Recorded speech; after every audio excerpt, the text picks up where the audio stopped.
नमः समय साराय स्वानुभूत्या चकासते चित्स्वभावाय भावाय सर्वभावान्तरक्षिदे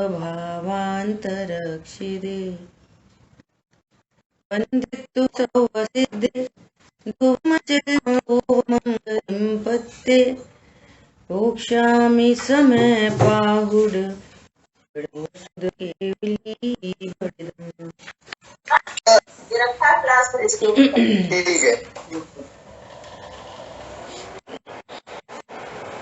समय सारथी ग्रंथाधिराज और आश्रव अधिकार पर अपनी चर्चा चल रही है। इस अधिकार में कल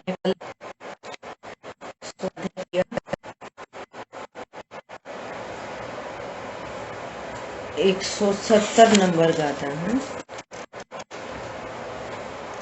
नहीं 169 देखो बहुत अच्छी बात आ रही है। 11 में यह बतलाते हैं कि ज्ञानी के द्रव्याश्रव का अभाव है। भावाश्रव का अभाव पहले ज्ञानी के भाव आश्रव का अभाव है। भावाश्रव का अभाव मतलब बोलो कौन बताएगा? ज्ञानी के भाव आश्रव का अभाव है। किसका अभाव हुआ?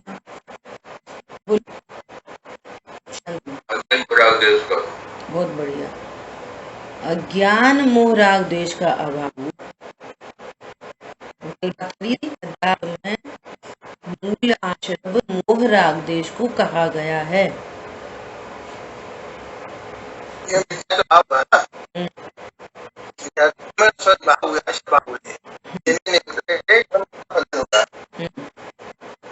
तो ज्ञानी मतलब जिसने अपने को ज्ञान स्वरूप अनुभव किया, जिसने अपने को अविनाशी अनुभव किया, जिसने अपने को अनादि अनुभव किया, जिसने अपने को अकर्ता अनुभव किया।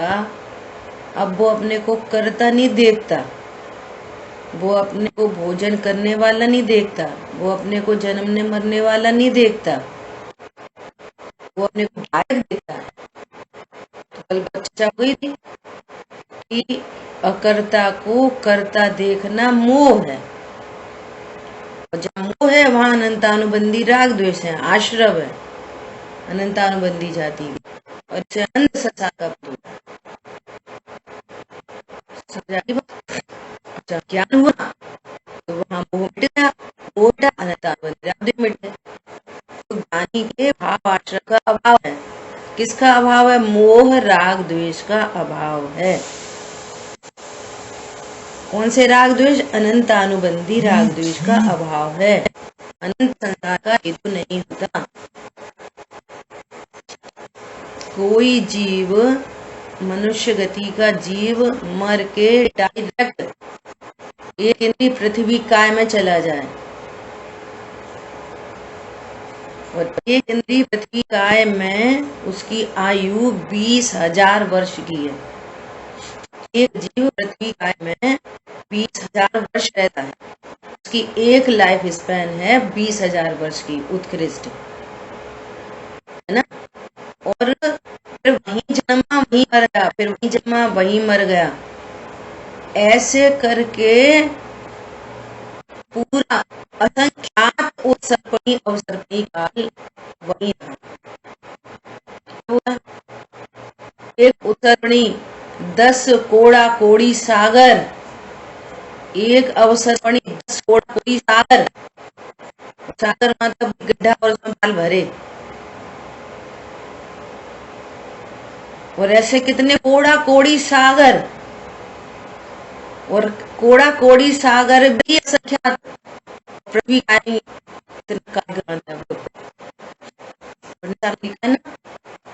देखो देखो ये जीव की विराधना का फल, आषाढ़ खंड कह रहे कठोरता त्यागो। आषाढ़ खंड से मैसेज ले लो। क्या मैसेज ले लो? कठोरता नहीं रखो भैया, सरलता से स्वीकार करो मैं गायक हूं। बोला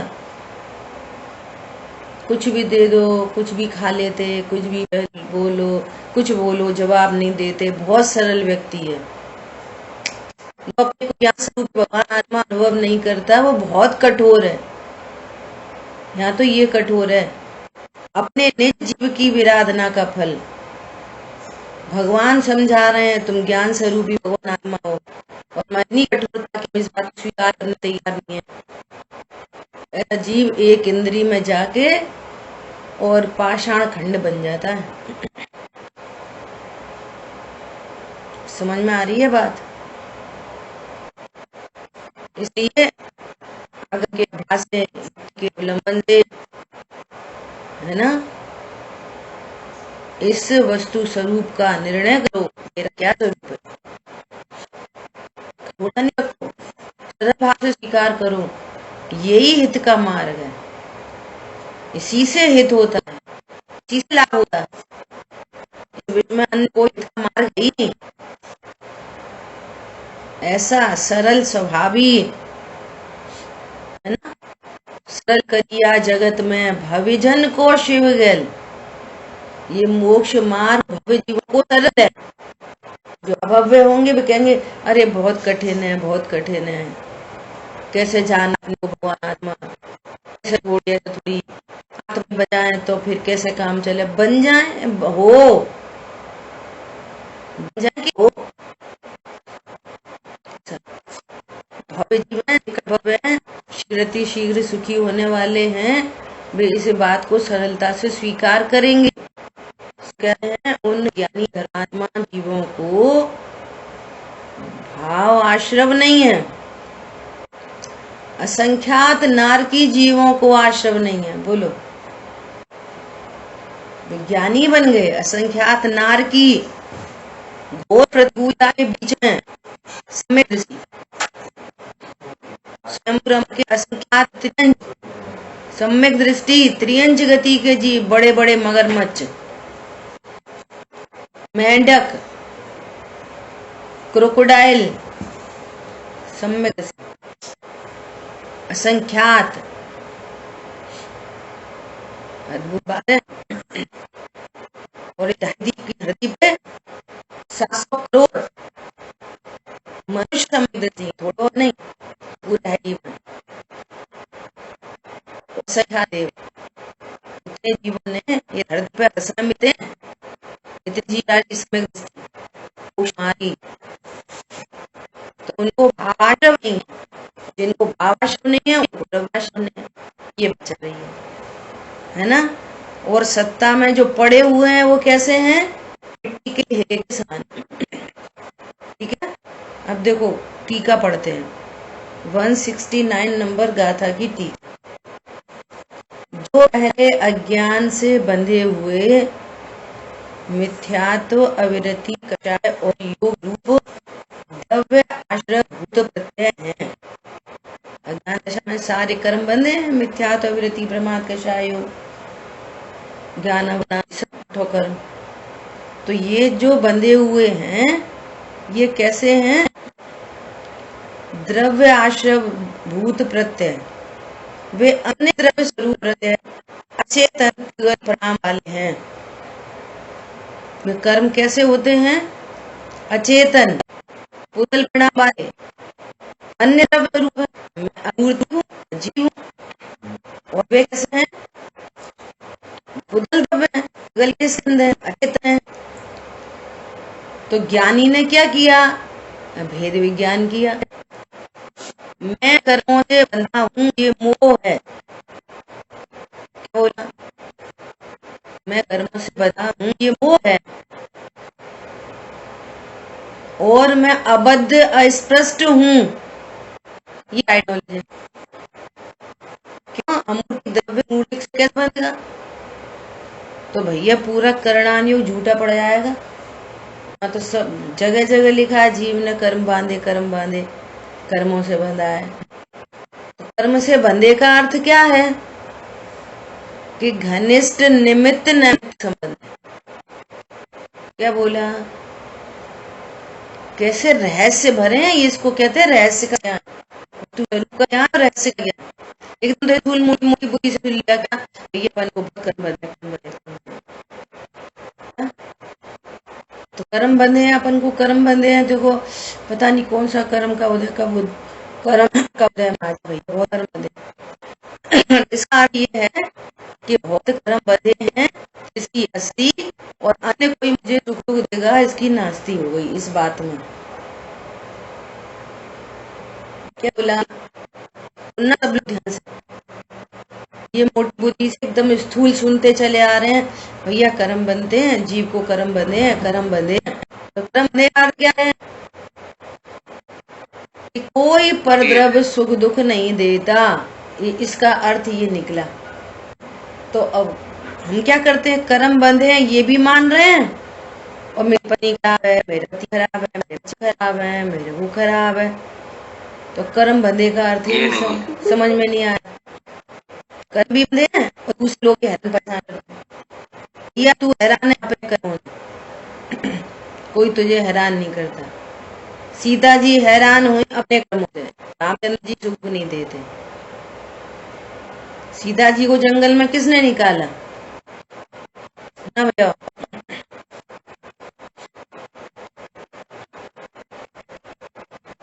ये बोलते नहीं है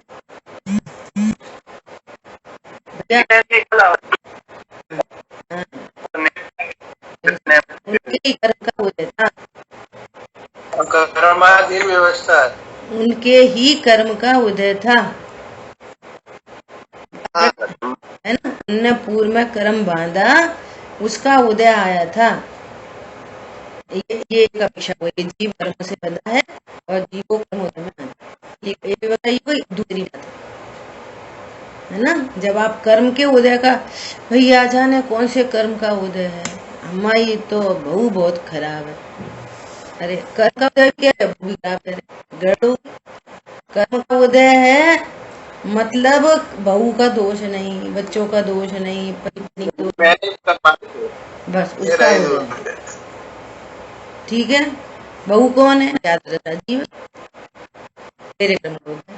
तब तो उन्होंने बोला रामचंद्र जी को कि माते तुम्हें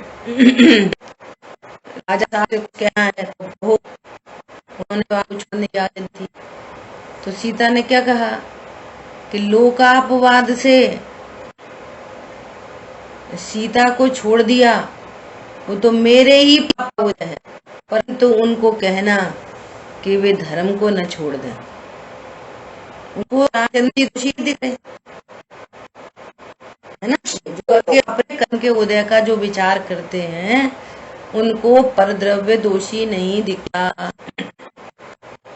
उस कर्म की तुरंत निर्जरा हो जाती है और किंतु परंतु लगा नवीन कर्म बन जाता है। पहले ही पूर्व का पाप का उदय, नए नवीन कर्म का बन। कल बोल रहे ना कि चर्चा हुई भैया, तो लौकिक तरीके से देखोगे तो ऐसा लगेगा क्या करेगा, हम क्या कोई पढ़े लिखे नहीं है क्या, ऐसी लगेगा हम पर क्या। लौकिक हाथा है, हाथा नहीं दिखता है, हाथा हुआ लौकिक दृष्टि से दिखता है, लौकिक में जीतता है, उन्हें उन कर्मों की निंदा कर दी। समझिए बात है ये, उसका उत्थान होता है।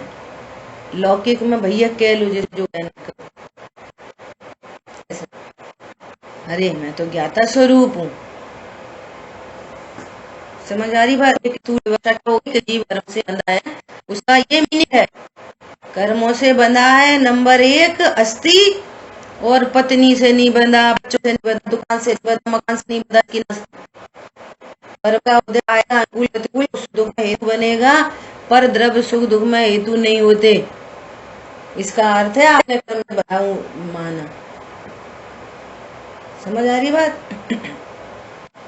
अब दूसरी बात, कर्म अचेतन द्रव्य है, कर्म अचेतन द्रव्य है जो यहाँ विवक्षा दी जा रही है, और मैं चेतन द्रव्य हूँ। अमूर्तिक आत्मा को कौन बांध सकता है, आकाश द्रव्य, मूर्तिकान को, आकाश द्रव्य को रस्सी से बांध सकते हो? बोलो। यहाँ गैस जल रही है, वहां पे आकाश द्रव्य है कि नहीं? बोलो।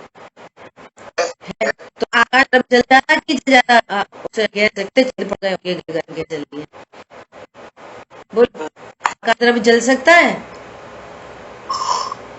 आकाश द्रव्य को कोई बांध सकता है? ऐसी मुझ अमूर्त भगवान आत्मा को कोई कर्म बांध सकता है? वो अचेतन द्रव्य कर्म तो बनते हैं, तो करें हाँ कर्म बनते हैं कारण शरीर में। कर्म बनते हैं कारण शरीर में, और मैं हूँ ज्ञान शरीरी।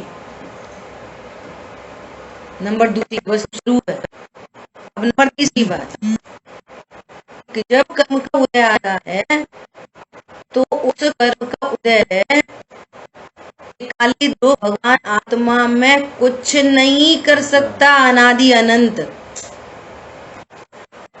मेरे में कर्म का उदय कुछ नहीं करता। ज्ञानावनी कर्म उदय में आया, इसको इफेक्ट डालेगा ज्ञाय को, द्रव्य को, गुण को कि पर्याय को। निमित्त नैमित्तिक संबंध किसमें बनेगा? द्रव्य में, गुण में कि पर्याय में? बोलो। पर्याय में। पर्याय में। बहुत बढ़िया। पर्याय में निमित्त नैमित्तिक संबंध बनेगा। और अपन तो पहले ही बोल चुके कि पर्याय मात्र नहीं है तो भगवान आता हूँ। तो ज्ञानावनी कर्म मेरे में क्या करता है? कुछ नहीं। सुनो ना, वही बात चल रही है कि पहली बात तो मैं सुरक्षित हो गया।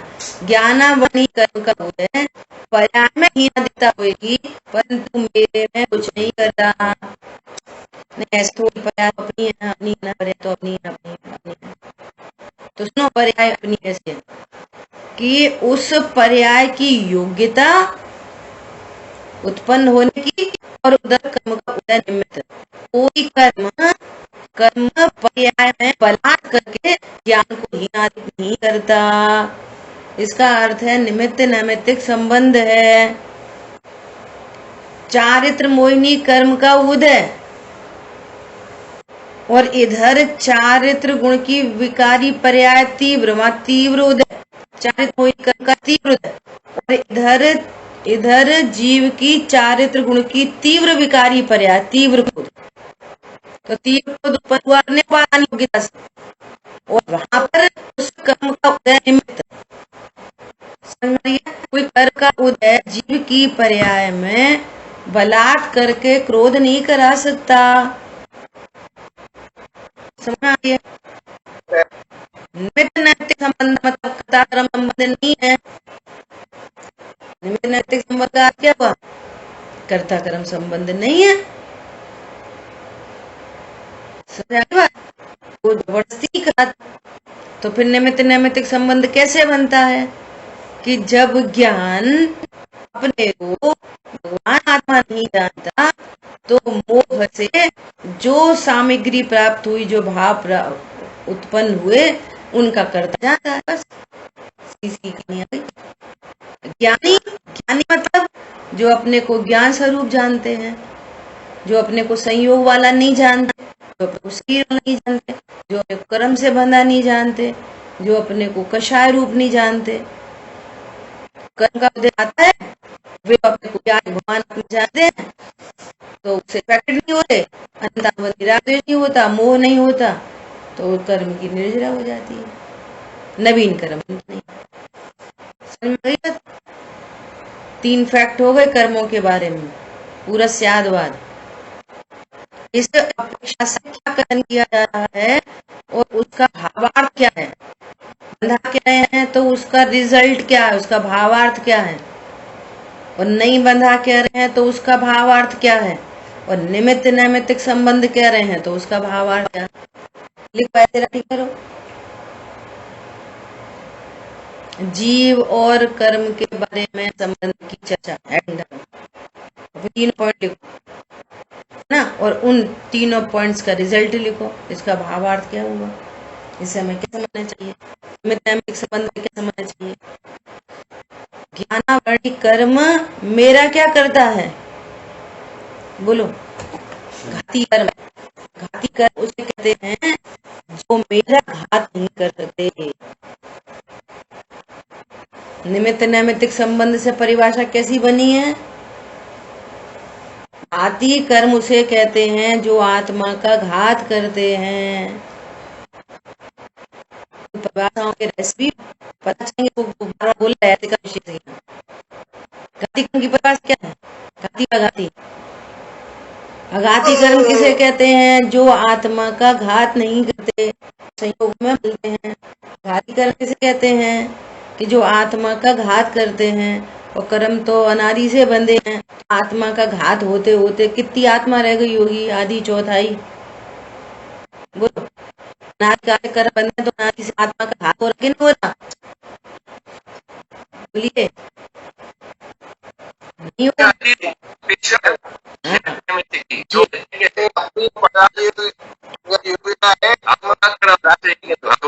घात करते का अर्थ सुन क्या है? घात करते का मतलब क्या है? कि संवर निर्जरा प्रकट नहीं होते, मेरा स्वभाव ही प्रकट हो पाता, तो संवर निर्जरा का घात होता है। किसका घात होता है? आनंद का घात होता है, शांति का घात होता है। तो उन पर्यायों का घात होता है, मेरा नहीं। ऐसे घात थोड़ी करेंगे, घाती कर्म घात करते हैं, उसका रहस्य उसका। घाती कर्म आत्मा का घात करते मतलब जैसा आत्म स्वरूप है वो पर्याय में प्रकट नहीं हो पाता, इसका अर्थ है कि घात करते हैं। शुद्ध पर्यायों का घात करते हैं, उसका अर्थ है आत्मा का घात करते हैं। बोलते ना, राग द्वेष की उत्पत्ति हिंसा है। किसकी हिंसा हुई? जीव की। जीव क्या हुआ? मगर नहीं, आनंद का उत्पन्न नहीं होना, समझ का उत्पन्न नहीं होना हिंसा है। समझ आई बात? वो बातें हैं, ये रहस्य हैं, ये सब रहस्य है। किसका अर्थ क्या है, किसका अर्थ क्या है, किसका अर्थ क्या है। तो अभी क्या कह रहे हैं? तीनों चारों अपेक्षा हो गई। अब वे अन्य द्रव्य स्वरूप प्रत्यय अचेतन परिणाम वाले हैं, इसलिए ज्ञानी के लिए मिट्टी के ढेले के समान है। मिट्टी का ढेला पड़ा है ना? जैसे मिट्टी आदि स्कंद है, वैसे ही प्रत्यय है। कल चर्चा की थी, जो कर्म उदय में आ नहीं रहा वो तो ज्ञानी के लिए भी मिट्टी के ढेले के समान। जो कर्म उदय की श्रृंखला में लग गया, निषेक रचना में आ गया, एक के पीछे एक लग गए, अपनी स्त्री को एक उदय में आ रहे हैं, और कर्म उदय में आया, इसने अपने स्वरूप को नहीं जाना, तो फिर दुख में सुख में मिल बनेगा। वो इधर उदय में आया, इधर जीव ने अपने स्वरूप को नहीं जाना है, उसकी पर सन्मुखता, पर को लेगा, उदयाधीन स्थितियों को अपना स्वरूप समझ रहा है। कोई पुण्य कर्म का उदय आया और प्रमोशन हो गया, 20% इंक्रीमेंट हुआ, अब प्रसन्न हो गए। ये इसका नाम है इफेक्ट। घाटा हो गया अरे तुम जीव अविनाशी, तुम काम गए, घाटा हो गया तो द्वेष होने लगा, तकलीफ होने लगी। क्यों हो रहे हैं? मैं भगवान आता हूँ ऐसा नहीं करना, तो दोनों कंडीशन में राग द्वेष बनना। समझ ऐसा कर्म का उदय और इधर अपने स्वरूप को नहीं जाना, तो नया मोह राग द्वेष उत्पन्न हो गए, तो नवीन कर्म बन गए। अज्ञानी को इधर कर्म का उदय, इधर अपने स्वरूप को जानते हैं, तो इससे इफेक्टेड नहीं होते, है ना? तो अनंतानुबंधी मोह और अनंतानुबंधी राग द्वेष उत्पन्न होते, और जहाँ मोह राग द्वेष उत्पन्न नहीं होते वहां नवीन कर्म का बंधन नहीं होता। समझ गई? ये बात चल रही है। वे तो समस्त ही स्वभाव से ही मात्र कारण शरीर में बंधे हुए हैं, संबंध युक्त हैं, जीव के साथ नहीं। बस एक क्षेत्रावगा संबंध हुआ है। एग्जाम्पल है समझने के लिए, जल पे, जल और पे, दूध और पानी एक क्षेत्रावगा संबंध है। तो दूध पानी को क्या इफेक्ट डाल रहा है, पानी दूध को क्या इफेक्ट डाल रहा है? प्रकृति में बहुत सारी चीजें हैं जिनका एक क्षेत्रावकाश संबंध है। विश्व में धर्म अधर्म आकाश काल एक क्षेत्रावकाश संबंध है। तो कौन किसको हैरान परेशान कर रहा है? कौन नहीं, सब अपने गुण की सीमा में रख के एक दूसरे को प्यार करते हैं, अपनी शांति से रहते हैं। एक जीव अकेला मात्र है जो एक क्षेत्रावकाश संबंध होने पर कहने लगता है मेरा है मेरा है मेरा है मेरा है। सीधा एक क्षेत्रावकाश संबंध में अपनी शरीर में मैं ही लड़की हूँ मैं ही लड़का हूँ। समझ में आ रही है बात? एक क्षेत्रावकाश संबंध वो है। दूध तो कहते हैं कि पानी पानी पानी, पानी कहता नहीं है दूध दूध, कोई नहीं कहता। ऐसा संबंध युक्त है, बस क्षेत्रावकाश संबंध ना जीव के साथ नहीं बनते। इसलिए ज्ञान के स्वभाव से ही द्रव्य आश्रम अभाव सिद्ध हो गया। पिछली गाथा में कहा भाव आश्रम का अभाव, अब मैं कह रहे हैं द्रव्य आश्रम का अभाव। तो इसका अर्थ क्या हुआ कि ज्ञानी टोटल आश्रम से मुक्त होगा। द्रव्य आश्रम और भाव आश्रम। आश्रमदार की स्टार्ट कहाँ से हुई थी? स्टार्टिंग यहाँ से हुई थी कि पूर्वबद्ध द्रव्य आश्रम का उदय नवीन द्रव्य आश्रम के बंध का कारण है और उसमें जीव के मोह रागद्वेष निमित्त है। अब वो रागद्वेष पीछे से हट गए, है ना? तो पूर्व कर्म का उदय नवीन बंध में बन रहा, और जो कर्म पूर्व बने हुए हैं मिट्टी के उसको बाधित हो रहे हैं। तो ना उसको द्रव्य कर्म भर रहे, ना उसको द्रव्य आश्रय, ना उसको भाव। समझ गई? भाव ज्ञानी के जो पहले ज्ञान दशा में बंधे हुए द्रव्य आश्रय तत्व हैं, वे तो मिट्टी के ढेले की भांति पुद्गल में हैं। इसलिए वे स्वभाव से आवर्तिक चैतन्य स्वरूप जीव से भिन्न है। स्वभाव से ही दोनों में भिन्नता, सबके लिए जीव मात्र के लिए स्वभाव से भिन्नता है। वो चर्चा की कि एक इंद्रिय पृथ्वी का एक जीव, पृथ्वी का एक जीव किसे कहते हैं? पृथ्वी ही काया है जिसकी, वो पृथ्वी का एक जीव। और जीव मतलब त्रिकाली ध्रुव भगवान आनंद। उसका ज्ञान कैसा है? अक्षर का आनंद भाग ज्ञान की ज्ञान वही का तीव्रता और इधर की पर्याय होने योग्य इतनी अल्प पर्याय उत्पन्न हो रही है। दोनों का पर्याय का और द्रव्य कर्म के उदय का नैमित्तिक संबंध। लेकिन उस काल में भी भगवान आत्मा सर्वज्ञत्व शक्ति का धारी विराजमान है, परंतु वो पर्याय की इतनी हीनता, ऐसी हीन पर्याय में तो कुछ भी नहीं कर पा रहा, न लौकिक कुछ कर पा रहा, ना पारलौकिक कुछ तो कर ही नहीं सकता। पारलौकिक कुछ करने की स्थिति तो बनेगी संगीत इंद्रिय हुए तब। लौकिक में एक जीव राशि को मुख्यता से परम फल चेतना है, सिर्फ दुखी दुखी होते रहते हैं बस। अब वो जैसे कोई आया और उसने सोचा ये पत्थर बचा है करके और अपन ये मार्बल का व्यापार करें, मार्बल बनाएंगे, है ना? वो कटी कर रहा है, तो वो पत्थर हाथ पैर ही नहीं है, वो हाथ से जो हटा भी लगे क्या भोगेगा क्या? सुना ये एकांत रूप से कर्म फल चेतना, जो भी कर्म का उदय आ रहा है, अब वो ठंडी ठंडी हवा चल रही है, उसे अच्छा लग रहा है तो सुखी हो रहा है, कोई ठुकर रहा है मार रहा है, पैसे ठुकर मार रहा है दुखी हो रहा है, कर कुछ नहीं सकता, कर चेतना नहीं है।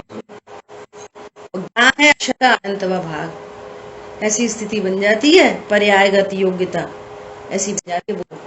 ये कैसे बन जाती है? भूल आपको भरमती बाधी, इस जीव की व्याना का फल कठोरता का फल। ऐसे कहते हैं ना कि भैया स्वाध्याय करो, इतने सुंदर सत निमित्त बने, इतने के निमित्त बने, भैया लिखो पढ़ो। कठोरता है, लिख ही नहीं रहे, जैसे एक बार में सब याद हो गया। क्या है कठोरता? है बोलो भगवान की बात को स्वीकार करने तैयार नहीं है, ये कठोरता है। बोलते रहो, डायरी पेन लेके बैठो, ये पता नहीं है कि ये देव की विराधन के क्या फल आएंगे। जीवन है अनंत काल और मनुष्य भव है बहुत शॉर्ट पीरियड। और कोरोना काल तो पता नहीं है कि 1 साल बचेंगे, 2 साल के 4 साल। समझ रही बात? पढ़ लिख के ये तत्व ज्ञान करके सुरक्षित हो सकता है, तत्व ज्ञान कैरी फॉरवर्ड हो सकता है। बाकी सुंदरता, तुम्हारा बहुत पैसा, तुम्हारा कपड़े लत्ते, तुम्हारे खाने बनाने में होशियारी, तुम्हारी फलाने ढिकाने सब आ जाएगी, जीरो टेन्टा। एकमात्र तत्व ज्ञान के संस्कार आ जाएंगे, एकमात्र। साइंस की एजुकेशन, केमिस्ट्री की, बायोलॉजी की, सीए की, फलाने ढिकाने सब जीरो। बहुत बड़ा इंजीनियर जीरो। तत्व ज्ञान कैरी फॉरवर्ड बताते हैं। क्या बोल रहे हैं? इसलिए स्वभाव से ही अमूर्त चेतन स्वरूप जीव से भिन्न है। उसका बंध अथवा संबंध पूर्वजन्म में कारण शरीर के साथ ही है, चिन्मय जीव के साथ नहीं। अब सर्वथा नहीं, किस अपेक्षा से बंधा कहा जाता है, किस अपेक्षा से अवधित प्रस्तुत कहा जाता है, किस अपेक्षा से नित्य नैमित्तिक संबंध है, नित्य नैमित्तिक संबंध का क्या अर्थ है, कर्ता कर्म संबंध नहीं है, इसका क्या अर्थ है, ये आपको भली प्रकार से सारी बातें ज्ञान में सिद्ध होनी चाहिए, तब आप निशंक निभा जाओगे। बात चलेगी वर्ण की निशंक निभा है। क्यों? मैं तो बहुत इस प्रश्न अपनी सत्ता की बराबर से स्वीकृत, और ये पूरे लॉजिक सामने आ गए। बंधे का मतलब क्या, नहीं बंधे का मतलब क्या, पर्याय में निमित्त नैमित्तिक संबंध का मतलब क्या, कर्ता कर्म संबंध नहीं है। 4 पॉइंट लिखने बैठोगे ना तब पता चल पाएगी कि हमने कितना स्वीकार किया है।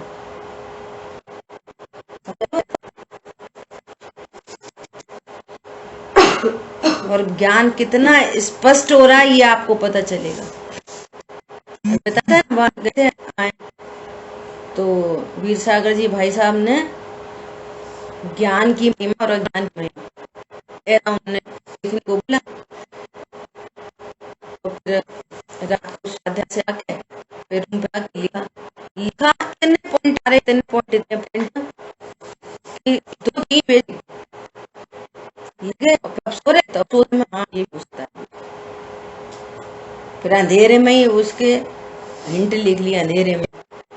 उसके बाद बाप से पेज लिख गए, 4-5 वो पेज उनको फिर भाई साहब को सुबह दे दिए।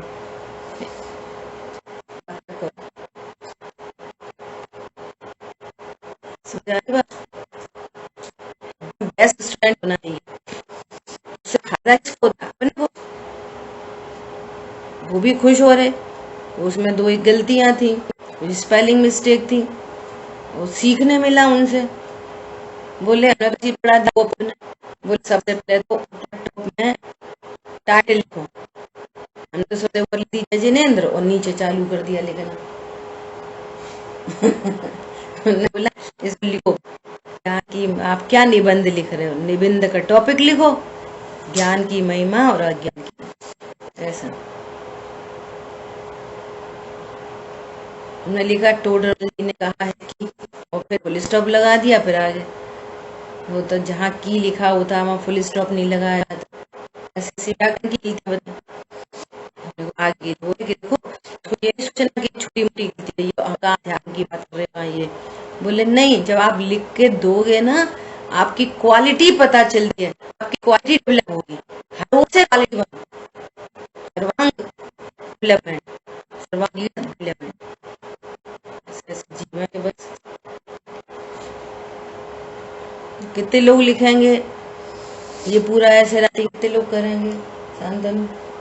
कल का होमवर्क करा नहीं, कल होमवर्क किया था, कराए तो लिखोगे बनोगे भगवान। यहाँ तो वो नहीं बनोगे नवाब, सब धरे रह जाते नवाब ववाब। आए नवाब के नाम है सेठ आते थे, ए सेठ, पीछे बकरी के पेट में मैं करके जब मैं तू जाया कि मैंने कमाया, मैंने दान दिया, मैंने करा। कोई छोटा पंडित बड़ा पंडित उनको कोई भेद नहीं था। जो तत्व ज्ञान की बात करता उसको अपने बगल में बैठाता था। धन की कोई कीमत नहीं थी उनको। और लोग जब तत्व ज्ञान समझते नहीं थे तो ये कहते थे कि प्रभु अभी तो सोनगढ़ बनना है और आप कहते हो दान नदी सेठ वो कहते हो पीछे पीछे तो कोई दान नहीं देगा। तत्व ज्ञान हुआ, जीवों को धन की कीमत पता चली तो दान और अधिक आया। दान धन को भोगने से पाप बनता है, दान से पुण्य बनता है। और नहीं तो यहाँ छूट जाता है। 3 काम धन के, या तो विषय भोग हो या फिर दान हो, और नहीं तो छोड़ के मर जाओ। सबूत रहेगा कोई, तुम्हारे तो कुछ काम नहीं आया। कैसे गढ़ते में था, जोड़ जोड़ के रखेंगे, दान नहीं कर सकते, वो टूट जाएगा। जरा जरा बहुओं से 2 रुपए की नुकसान हो जाएगा तो लड़ाई करेंगे और 90 लाख छोड़ के मर जाएंगे। बामे से 2 लाख 2 रुपये निकाल लो, 90 लाख छोड़ जाए, 2 रुपये निकाल लो, शांति रखो।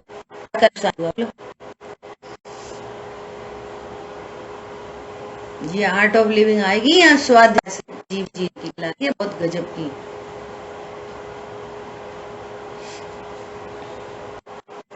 समय और ज्ञानी के भावाश्रव का अभाव होने से द्रव्य आश्रव नवीन कर्मों के आश्रमों के कारण नहीं हो रहे। इसलिए इस दृष्टि से भी ज्ञानी के द्रव्य आश्रव का अभाव है। हैं मिट्टी के डेले खाना, उदय में आ रहे हैं, उनसे राग द्वेष नहीं है। राग द्वेष नहीं है तो नवीन कर्म बन रहे। भावाश्रव का अभाव हो गया, द्रव्याश्रव का अभाव हो गया। सत्ता में पड़े वाले मिट्टी के डेले के सामने नए आश्रव हो नहीं रहा, नया द्रव्य आश्रव बन नहीं रहा, तो वो ज्ञानी द्रव्य आश्रव भाव आश्रव पहले के पड़े नवीन बनने वाले सबसे मुक्त हो गया, सब आश्रमों से मुक्त हो गया। बोल कितनी गजब का काम हुआ, आश्रमों से मुक्त हो गया। सबसे पहले नंबर का कला जिस आश्रम ने पूरे विश्व पर एक छत्र राज कर रखा था, ऐसे दुर्निवार आश्रम को इस धुरंधर ज्ञान ने जीत लिया। और वो धुरंधर ज्ञान मतलब क्या, जिस ज्ञान में मैं होगा, ये धुरंधर ज्ञान है। हम तो उन्हें पीटे आए, लला तुम बड़े धुरंधर हो। धुरंधर नहीं हो, अब अगले भव में पिटने वाले हो नरक में जाके धड़ाधड़। ये कोई धुरंधर वुरंधर नहीं होते, पूरी सोच बदल जाती है पूरी। भैया तो पीटना, गांधीगिरी कहते ना, गांधीगिरी सच, गांधीगिरी भी मंद कषाय अकेली, लेकिन तत्व ज्ञान है भैया। गांधीगिरी क्या की, एक थप्पड़ मार दिया, दूसरा थप्पड़ मार दो, सामने वाले की तीव्र इच्छा कितनी रहेगी। फिर उसने दूसरे पे ही मार दिया तो तू तीसरे फिर मार दे, कितने देर मारेगा, तुम्हारी मन कशा से आखिरी में वो हार जाएगा। लेकिन ये तो तत्व ज्ञान है, ये डिपेंड है। ये तो वो धनुर्धर ज्ञान है जो अपने को ऐसा जानता है कि मैं गायक भगवान आत्मा, कोई मुझे छू नहीं सकता, मैं अपनी अखंडित प्रभुता से शोभायमान हूं, मेरा कोई बाल बांका कर नहीं सकता। सिर पर सिगड़ी जल रही है, अब भगवान बन गए, चाल पे भटक रही, वो भगवान बन गए। ऐसा मार्ग है, ये भगवान बनने का मार्ग है। लिखोगे भगवान, नहीं पढ़ोगे लिखोगे तो फिरोगे 4 गति में, और क्या। ऐसा धनुर्धर ज्ञान कौन है, जो अपने को कहता है कि क्या अनटच, इफेक्टलेस, फुल्ली सेफ, जो ऑल प्रूफ है, जो गाली प्रूफ लगा लो। उनने हमें गाली दी, सुनो हम गाली प्रूफ है क्या, उन्होंने थप्पड़ मारा, हम थप्पड़ प्रूफ है। उनने हमारा धन छीन लिया, हम धन प्रूफ हैं। उन्होंने हमारे बच्चों को ऐसा रख दिया, हम बच्चा प्रूफ है। हमारा बच्चा बच्चा होता ही नहीं, ऑल प्रूफ। अरे कोई देव को पूर्व भव का कोई बैर याद आ जाए और आराधना करते हुए मुनिराज को, कितनी गजब की बात है, उठाया और फेंक दिया बहुत दूर तक, इतनी हाइट तक उछाल दें, 10-20 मंजिल ऊंची बिल्डिंग तक इतना ऊंचा उछाल दें, तो तुम उछाल लो। उन्हें तो वहीं पे वो अपना आराधना पूर्ण की, शरीर रस्सा में लगा, बोलो। उसने समुद्र में फेंका, समुद्र में पानी में गिरने से पहले स्वभाव की आराधना की और शरीर को छोड़ दिया, और हो जाए शरीर में गिर पड़ा, गिर जाए। फल प्रूफ। देखो आराधना के फल, कोई बाल बांका नहीं कर सकता, ऐसा आराधना होती है। आनंद मतलब अपने परिपूर्ण पने का, अपने सुरक्षित पने का कितना आनंद है, पूरा जीवन आनंद में जी रहा है। क्या बोला, मैं सुरक्षित हूं का क्या अर्थ है? मैं कुछ नहीं कर सकता, बस 24 घंटे आनंद है, वह आनंद आनंद आनंद आनंद बास रहो रे, प्रभु थारा ही रंग मां रंग गयो रे। ऐसे रहते हे प्रभु, आपने दिख रहे, आपका रघुनंदन भी आज अपने आप को अनटच इफेक्टलेस फुल्ली सेफ देख रहा है। मैं आपके रंग में रंग गया, इस कारण भगवान गायक के रंग में रंगे हैं, मैं भी गायक के रंग में रंग गया। ऐसे जीव को कौन दुखी करे? नहीं कर सकता। लौकिक रीति क्या है? अच्छा सुनते रहे क्या?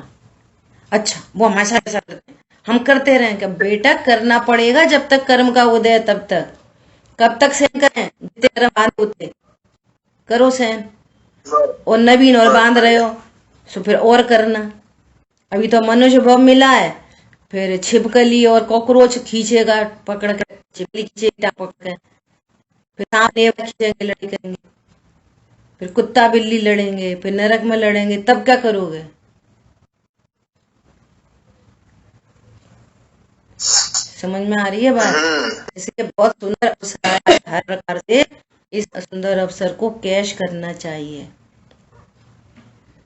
ठीक है, अब इसी अर्थ का कलश रूप काव्य कहते हैं। अब अमृत चंद आचार्य देव फिर और से लगाएंगे, है ना? ठीक है, इसकी चर्चा अपना करते हैं। जिनवाणी के ज्ञान से सुझे लोकालोक, वाणियां सत्संग सदा देतो। बोले जिनवाणी माता की जय।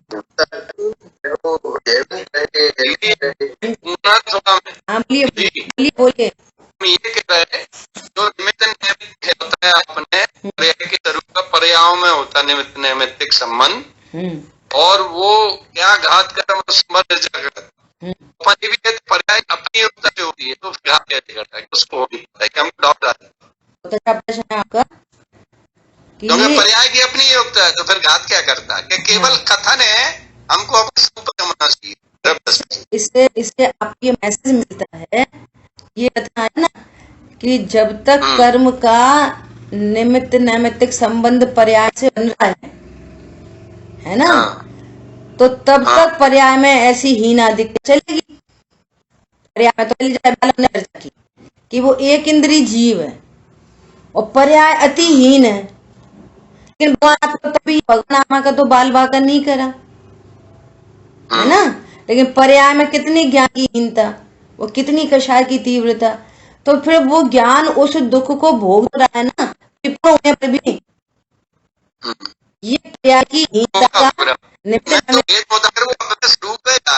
सकता है। एक इंद्रिय दो इंद्रिय असंगी जीव तो स्वरूप को समझ ही नहीं सकते ना, उनमें तो योग्यता ही नहीं। मैं तो अपनी बात कर रहा हूँ। हाँ, दो इंद्रिय हम जाएंगे क्या? हाँ, बिल्कुल बिल्कुल नहीं। तो अपने को क्या कहना है कि संगी पचेरी हुआ, आपको मैसेज दिया जा रहा है कि यदि तुम अब स्वरूप नहीं समझोगे तो तुम्हारी पर्याय की ऐसी दिक्कत हो सकती है। हाँ, तो इस निमित्त नैमित्तिक संबंध को बताकर भी स्वभाव का लक्ष्य कराना पर्पज है। अबाध्य हैं, अपन कर्म से बंधे नहीं, ये हाँ, बताना मतलब आत्मा। हाँ, पर्याय की योग्यता बताकर, पर्याय का निमित्त नैमित्तिक संबंध बताकर पर्पज ये है कि तुम ध्रुव दृष्टि करो। और तुम ये मत देखते रहो मैं पर्याय में कर्म से बंधा हूँ, कर्म से बंधा हूँ, नहीं। पर्याय की स्थिति को गौड़ करके अपने भगवान आत्मा देखो तो एक निर्णय हो जाएगी। तो तेरी पर्याय में उठा आया, वर्तमान में धर्म समाप्त सुरक्षित है, लेकिन पर्याय में हीनता है, विपरीत है। ये कि अपने लक्ष्य पे ध्यान रखो। बस बस बहुत बढ़िया। निमित्त नैमित्तिक संबंध का ज्ञान कराकर ही भगवान आत्मा का लक्ष्य कराते हैं, जिससे कि ये निमित्त नैमित्तिक संबंध भी मिट जाए, कर्मों का अभाव हो जाए। देखो दर्शन मुनि का अभाव हो गया, देखो अप्रत्यक्ष ज्ञान का अभाव हो गया, देखो मुनिराज को 3 कषाय चौकड़ी कर्म का अभाव हो गया, देखो भगवान को 4 गति कर्म का अभाव हो गया, देखो सिद्ध भगवान को 8 कर्म का अभाव हो गया। पर्याय के निमित्त नैमित्तिक संबंध मिटते ले जा रहे हैं स्वभाव की दृष्टि से, और स्वभाव तो अनादि से है ऐसा। ठीक है, बहुत बढ़िया। जय जय।